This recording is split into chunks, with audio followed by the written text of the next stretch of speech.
I'm Dr. Leo Powers, and I practice in Plover, Wisconsin, right here.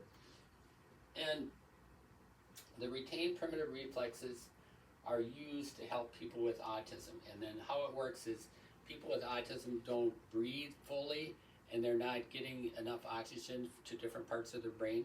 And so when you're born, you've never breathed before, and so when you start breathing, then you get a lot of different retained primitive reflexes, and then they normally go away by themselves, but in people with autism, they don't go away. And the reason why can be, related to the category 1, 2, or 3 stress.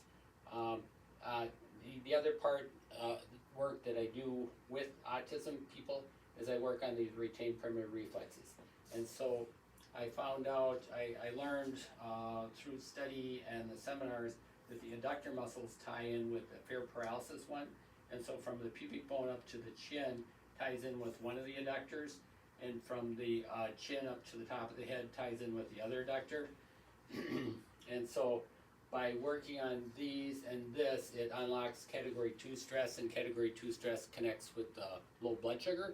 And so if you got blood sugar that's normal all during the day, then it's easier to concentrate and easy for your brain to work to do the different activities that you need to do.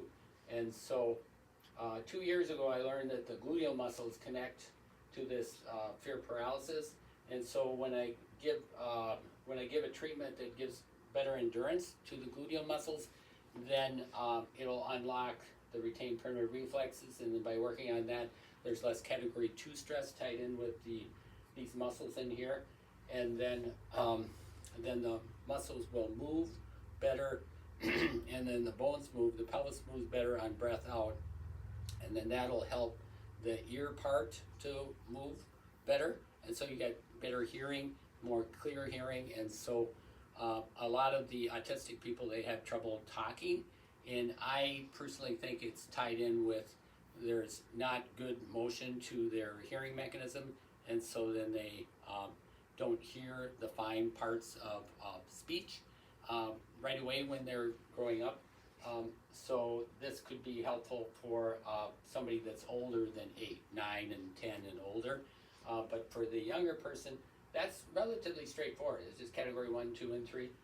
And then if you do need some fine tuning in this part, then we could work on that. So the other retained primitive reflex is the moral reflex. And that's when people get temper tantrums and they bring their hands back and then they, scream and yell. So anyway, so that's the retained primitive reflex part, and it's relatively easy to do. And then what you do is when the skin receptors are off, you stretch the skin receptors, and for the moral reflex, you bring your hands back like that, and you like that, and then you breathe or cough, and then it's better. So that's part of the treatment that we do here for autism and other problems people have, other health problems.